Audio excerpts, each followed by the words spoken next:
Mesdames, Messieurs, bonsoir. Le deuil dans notre société est devenu un grand moment de commerce, mieux de business.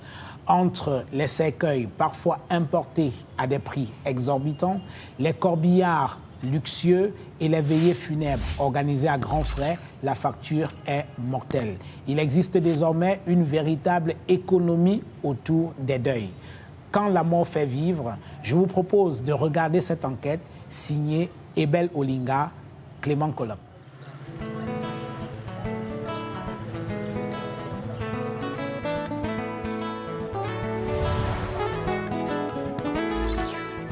Le business de la mort semble bien se porter au Cameroun. Les pompes funèbres se multiplient, les levées de corps s'enchaînent à la cadence d'une démographie galopante. C'est un business florissant, mais plein de contradictions. Entre tradition et modernité, entre mystique et religion, mais surtout entre riches et pauvres.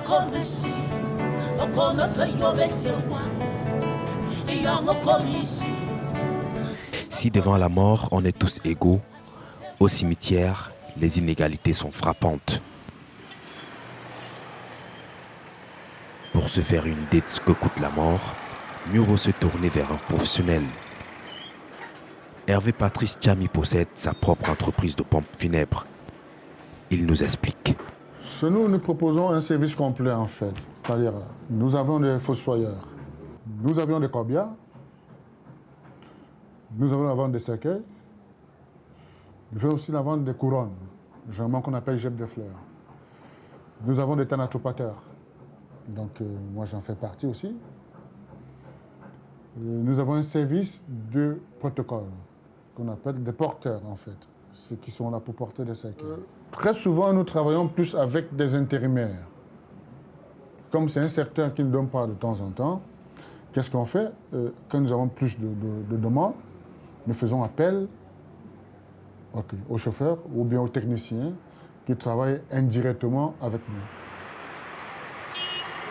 Oui, le milieu ne donne pas. Enfin, pas toujours. Et surtout pas de la même façon pour tout le monde, parmi tous les acteurs qu'un décès implique. Au cimetière des Toudis, certains n'ont droit qu'à une croix en bois, quand d'autres ont de beaux monuments. Au détour d'une tombe, on rencontre un des intérimaires dont parlait Hervé Patrice.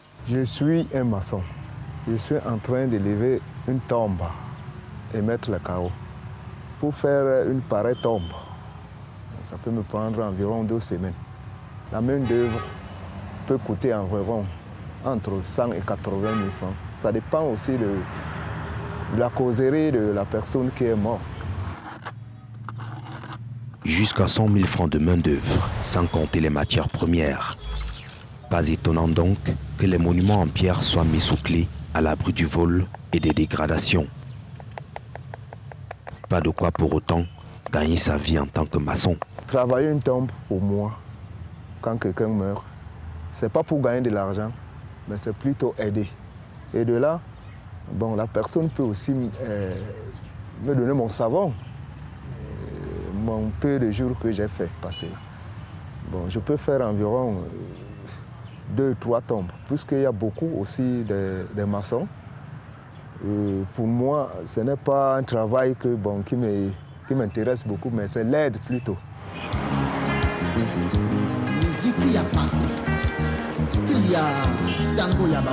Toujours en plein air, un autre de ces intérimaires, un autre maillon de la chaîne. Ça, comme ça, c'est à la phase de vernissage. On a juste apprêté comme ça, prêt à vernir. Ça, c'est la forme papillon. Amos Len Basson fait des cercueils depuis 10 ans. Il emploie 12 personnes, plus quelques apprentis. Montage, machinerie, ponçage, habillage, vernissage. Un travail à la chaîne qui amène à la vente 10 à 30 cercueils par semaine. Pour fabriquer un cercueil, jusqu'à finir, jusqu'à ce niveau-ci, nous avons 2 jours maxi. Donc ici, c'est menuiserie générale. Mais ce que nous j'aime faire, c'est les cercueils. Parce que les cercueils, ça ne donne pas le mot de tête. Quand tu fabriques le cercueil, tu es sûr que ça part. Parce que c'est un métier rentable et très courant. Si je termine ça un lundi, au plus tard, vendredi, le cercueil est parti.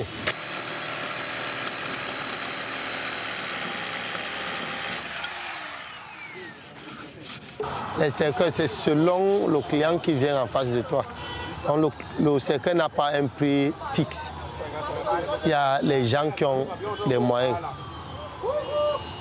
Nous sommes se sucrer les doigts. D'autres qui viennent éprouver là, qui pleurent. Que même en demandant même le prix du cercueil, ils se mettent à pleurer. Donc à ce moment-là, tu as même peur même de lui demander assez d'argent. Tu es obligé de maintenir que tu ne rentres pas au quartier. Le cercueil le plus moins cher ici, c'est 50 000, le plus moins cher. Le plus cher, c'est 500 000. À nouveau ce même discours. Les prix varient à la tête du client. On travaille parfois à perte, parfois pour aider, malgré la concurrence. Les prix varient du simple au décuple.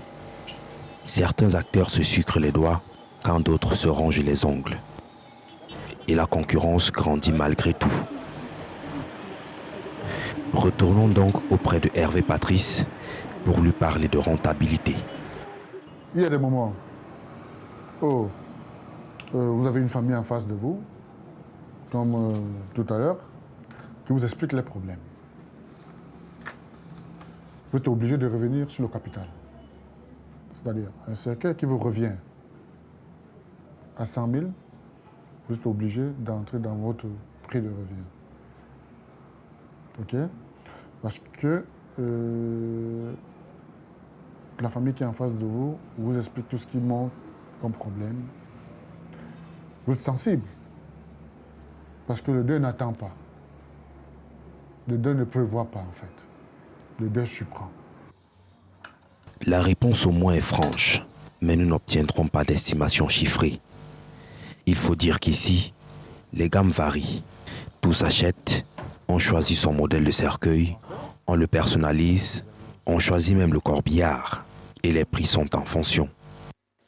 Mais à nouveau, on nous explique surtout que le tarif se décide une fois face au client.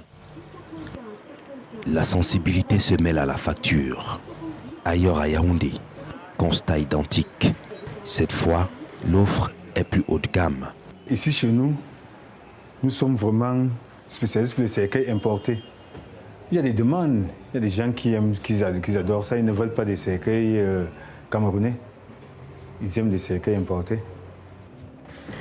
Ici, tous les cercueils sont importés. États-Unis, France, Canada.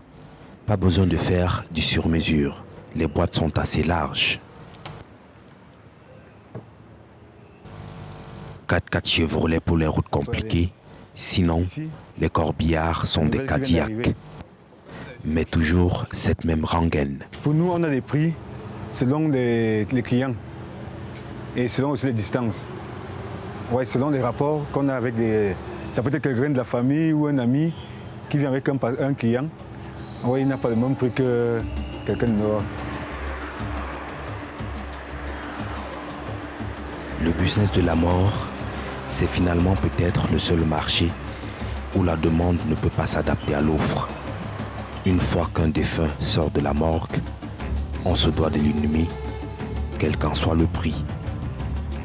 Et c'est peut-être ici d'ailleurs le seul endroit où le prix est fixe. venez donc de regarder cette enquête signée Ebel Olinga et Clément Kolop sur le business autour de la mort. Nous revenons sur ce plateau avec notre invité Camille Ekomo. Bonsoir. Bonsoir. Vous êtes sociologue, spécialiste de la sociologie économique. Vous êtes maître de conférence, vice-doyen à la Faculté des Arts, Lettres et Sciences Humaines de l'Université de Douala. Alors, que vous inspire cette businessisation de la mort? Bon, disons que dans les sociétés africaines contemporaines, il y a 3 phénomènes qui nous inspirent de plus en plus dans les observations. Il y a le phénomène des accouchements ou les naissances. Oui. Il y a le phénomène des mariages et le phénomène des obsèques, des deuils, qui sont plongés de plus en plus dans le business, dans des économies de plus en plus choquantes. C'est surtout le dernier point qui nous intéresse dans ces économies du sentiment, parce que cela choque la conscience collective de voir que là où on doit apporter la solidarité, il y a davantage les échanges à caractère marchand, à caractère économique. Alors, comment peut-on comprendre qu'on mette autant d'argent pour acheter un cercueil qui finira sous terre? Les cercueils vont parfois jusqu'à des millions. Nous avons affaire ici à des couches sociales différenciées. Ce sont les couches sociales moyennes et surtout supérieures, aisées, qui se lancent très souvent à ce genre de phénomène. Parce que dans ce domaine-là, on joue souvent aussi le rôle de star. Oui. Hein? Il y a des grandes familles, il y a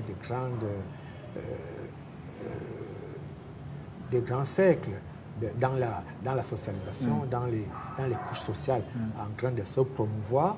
Et ces couches sociales-là donnent souvent le ton de montrer qu'elles sont supérieures, elles sont aisées, à tout point de vue, y compris dans l'économie des obsèques. Oui. Et il y a eu cette montée d'un concept, celui de grand deuil. On parle désormais des grands deuils. Effectivement. Les grands deuils, cela signifie des deuils où il y a beaucoup de dépenses, beaucoup d'agapes également. Comme je disais tout à l'heure, ces familles qui jouent les stars, on a finalement imposé une stratification, les petits deuils, les moyens deuils et les grands deuils. Oui, ces grands deuils qui mobilisent d'abord beaucoup de personnes en termes de quantité, mais aussi en termes de qualité, des personnalités qui ont eu des positions prestigieuses dans la société, donc en termes de dépenses. C'est-à-dire que le deuil devient un événement qui permet aux personnes les plus aisées de s'affirmer encore plus dans la société. Et effectivement, ces personnes montrent leur position sociale, comme je le disais tout à l'heure, avec les naissances et les accouchements, et puis les mariages, dans les deuils aussi. Alors on peut comprendre qu'on dépense beaucoup d'argent lorsque un enfant vient de naître, ce qu'on dépense assez d'argent pour faire un bon mariage, mais dépenser beaucoup d'argent pour enterrer quelqu'un qui est mort. Effectivement, c'est-à-dire que pour venir jouer des rôles. Voilà. En fait, c'est cela. On vient jouer des rôles sociaux, montrer que on appartient à une couche sociale aisée et que la personne elle-même que l'on vient accompagner, elle aussi, on la prend en estime. Est-ce qu'il n'y a pas une inversion de ce qu'on peut considérer comme l'essentiel, c'est-à-dire qu'on confond l'ombre et la proie? Je prends un exemple. Dans nos sociétés, dans les petits environnements que nous formons, que ce soit sur le plan professionnel ou alors sur le plan familial, on se rend compte qu'on organise parfois des quêtes pour enterrer les gens, mais rarement on organise une quête pour sauver quelqu'un qui est malade. Oui, effectivement. C'est curieux, non? Très curieux. Ce sont des sociétés de jungle. Hein. L'individu malade, l'individu en quête de besoins, très souvent n'est pas écouté. N'est pas écouté. C'est juste après sa mort que l'on déploie tout cet arsenal pour montrer, pour affirmer non pas la compassion vis-à-vis de celui qui est décédé. C'est comme si le groupe se soigne lui-même. Soigne son image au lieu de soigner physiquement l'individu. Le groupe d'appartenance de cet individu s'affirme en termes de dépenses prestigieuses que ce groupe aurait dû faire en amont lorsque l'individu en avait besoin. D'autant plus que ces cotisations faites ne vont pas toujours à la famille, ou alors en grande partie, elles ne vont pas à la famille. Alors, dernière chose, Camille Ekomo, est-ce que c'est la société qui est en train de devenir un peu trop capitaliste? Est-ce qu'on peut dire les choses de cette manière-là? Oui, on entre dans le post-modernisme qui va vers l'individualité. C'est-à-dire qu'il y a comme une espèce de contradiction entre les actes de solidarité que l'on pose en disant nous allons enterrer tel, nous mettons les moyens pour l'enterrer, et les actes de commercialisation. Parce qu'on n'a pas encore parlé effectivement de cette économie-là. Les dons que l'on fait n'entrent pas vraiment dans l'économie. Non.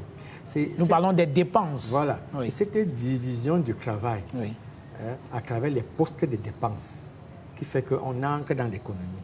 Alors, vous parlez... Il y a tout un arsenal qui se met en place immédiatement au moment où on annonce le deuil, qui se met en place et qui offre et des produits et des services. Alors, vous parlez justement des produits et des services. Je vous propose à présent de regarder ce reportage que nous avons réalisé dans un service qui s'occupe spécialement du protocole lors des enterrements. C'est un reportage signé Delphine Fonkou et, une fois de plus, Ebel Olinga.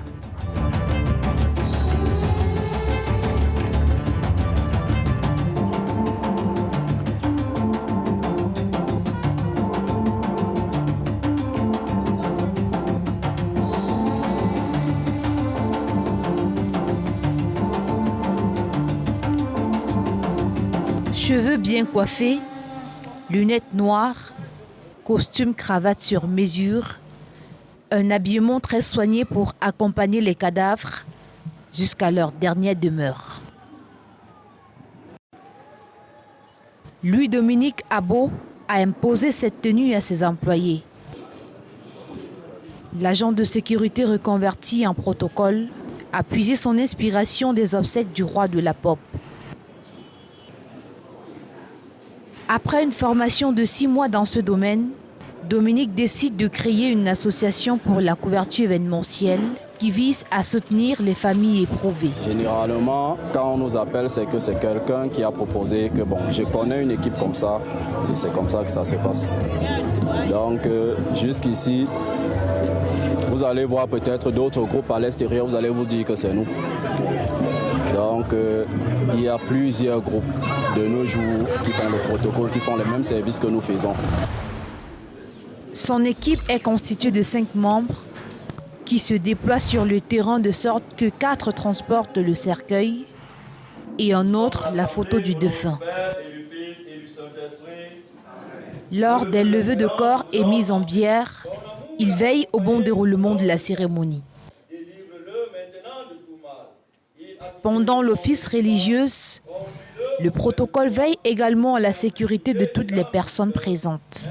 Nous ne pouvons pas être là et qu'il y ait peut-être des problèmes, de bagarres ou bien quelqu'un qui vient peut-être assister, il se retrouve en train de perdre son sac, son portefeuille. On est obligé de jouer un peu à cette vigilance-là, contrôler, se contrôler et tout ça, veiller sur ces gens. Une fois la messe dite, le protocole se charge de transporter le cercueil jusqu'au corbillard. Et voici qu'une haie d'honneur se constitue. Le rôle du protocole est alors d'escorter symboliquement le corbillard.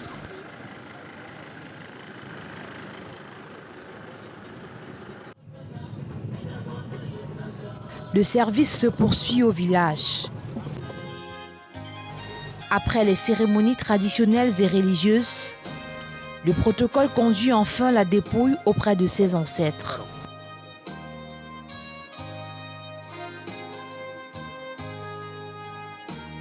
Mais tout ce protocole a un coût. Impossible de savoir lequel. À notre question, il botte en touche. Si nous faisons un service qui a valeur aux yeux de tout le monde,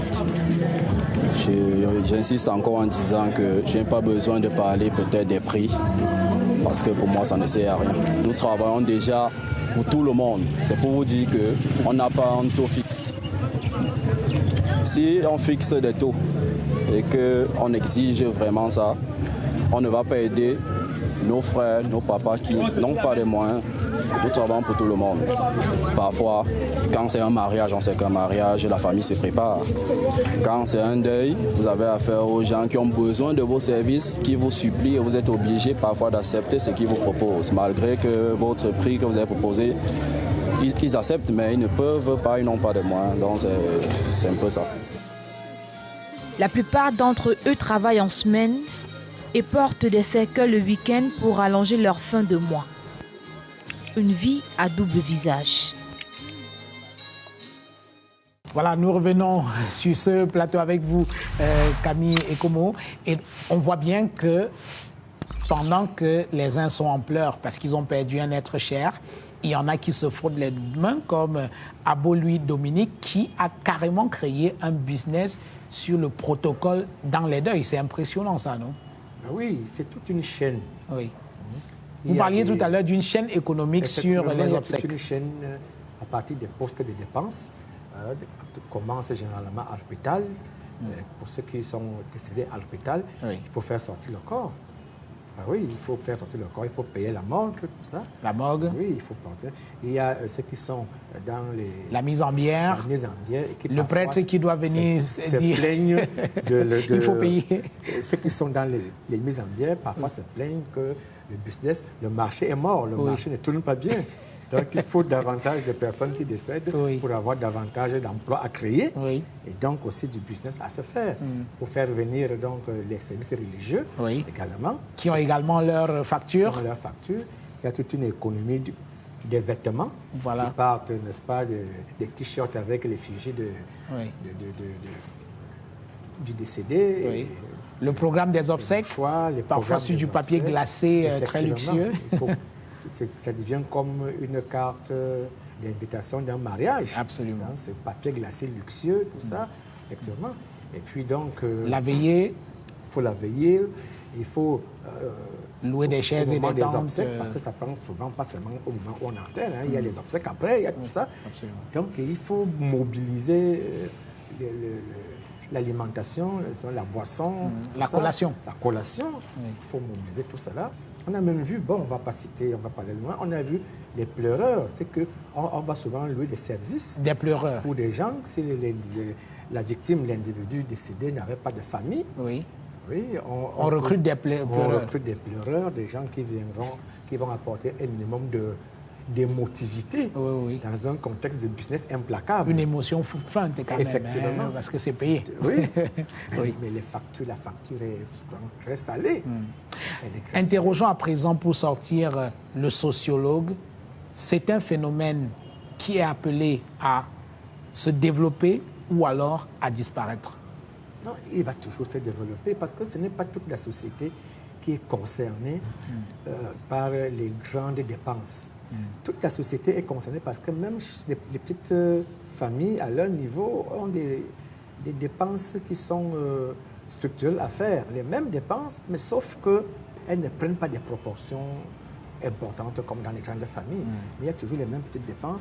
Il y a des chaînes de solidarité qui viennent aussi derrière. Tout à fait. Mais qui s'accompagnent avec des liens marchands de plus en plus. Donc les petites familles n'ont pas très souvent les moyens de tout accompagner, de tout investir, de tout assumer. Mais le phénomène devient curieux et choquant quand il s'agit de grandes familles. Tout à fait. Merci Camille Ekomo d'être venu. Je rappelle que vous êtes sociologue, maître de conférence, vice-doyen chargé de la recherche à la Faculté des Arts, Lettres et Sciences Humaines de l'Université de Douala. Nous vous remercions d'être venu dans cette émission. Mesdames, Messieurs, on en reste là. Merci de nous avoir regardés. Je vous retrouve dans 2 semaines pour une autre édition de Business.